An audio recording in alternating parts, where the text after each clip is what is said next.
देखने नहीं मिलता, तो ऐसे में अलग अलग जगहों पर जाकर किस तरीके से प्रचार करेंगे, लोगों के लिए क्या आह्वान करना चाहेंगे? युवा पीढ़ी आज तक देखने नहीं मिली इस तादाद में। आप देख सकते हैं मेरे साथ एक बड़ी तादाद में युवा उतरी है। सिर्फ आज ही नहीं, हमेशा युवाओं का सपोर्ट रहा है और युवा ही इस देश को अब आगे लेकर जा सकती है। क्योंकि इस वक्त मैं अगर अपने कॉन्स्टिट्यूंसी की बात करूं 187 की, तो यहाँ के हालात बड़े ख़राब से हैं और ये युवा पीढ़ी ही मुझे प्रोत्साहित करती है और इनके साथ से ही ये डिसीजन लिया गया है कि मैं इस बार आमदारकी लड़ूं। और विषय एजुकेशन का है, स्पोर्ट्स का है, हाइजीन का है, इन सब मामलों के लिए आज तक कोई सुनवाई ही नहीं है। हमारे जो लोकल आमदार हैं राहुल नार्वेकर जी और स्पीकर भी है वो, हम उस कुर्सी की इज्जत करते हैं, लेकिन जिस तरीके से काम यहाँ होना चाहिए वो हो नहीं रहा है।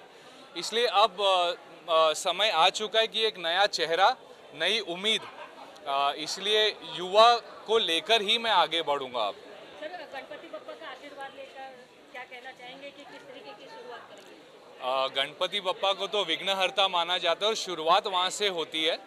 कोई भी भगवान की पूजा के पहले भी गणपति बप्पा को ही माना जाता है, आरती की जाती, पूजा की जाती है। वो उनका आशीर्वाद है, इसीलिए आज ये युवा मेरे साथ है, मैं इनके साथ हूँ।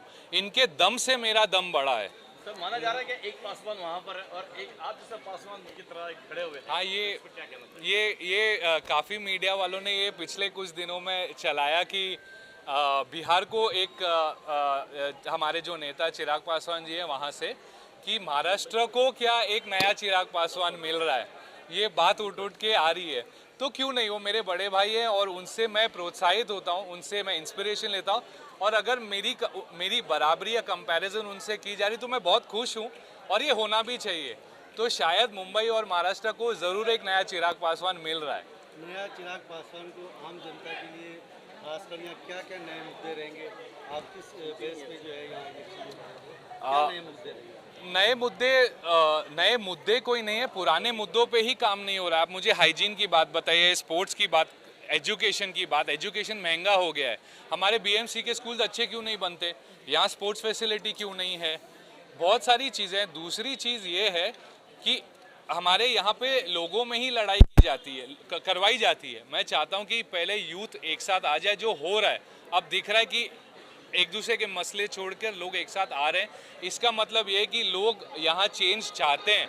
हमारे अगर आप देखिए मुस्लिम वर्ग भी जो है हमारे भाई, अगर 20% है तो 20% में से सिर्फ 5 पढ़े लिखे आपको मिलेंगे, 5, 6, 7%। बाकियों का क्या, उनके मुद्दों का क्या, क्रिश्चियन समाज का क्या? क्रिश्चियन समाज के लिए क्या एक अलग से फंड गवर्नमेंट ने दिया? नहीं दिया, ये बना नहीं सकते। तो बहुत सारी चीज़ें हैं जिन पे हम काम अब कर रहे हैं, specially education and sports and hygiene और औरतों के लिए। जिस तरह ये मंडल के लोग यहाँ मौजूद हैं, अपने ट्रस्टी, इन्होंने भी कुछ मुद्दे उठाए कि हॉस्पिटलाइज को लेकर, मेडिकल को लेकर, जो इलाज को लेकर, जिस तरह से पेशेंट को जो है यहाँ पे सुविधा नहीं होती है, बिल्कुल। इस मामले में भी क्या कहेंगे? आप मीडिया वालों को ये बताने की ज़रूरत नहीं है कि हमारे गवर्नमेंट हॉस्पिटल्स की अवस्था क्या है। ये आप मुझसे बेहतर जानते हो क्योंकि आप घूमते हो।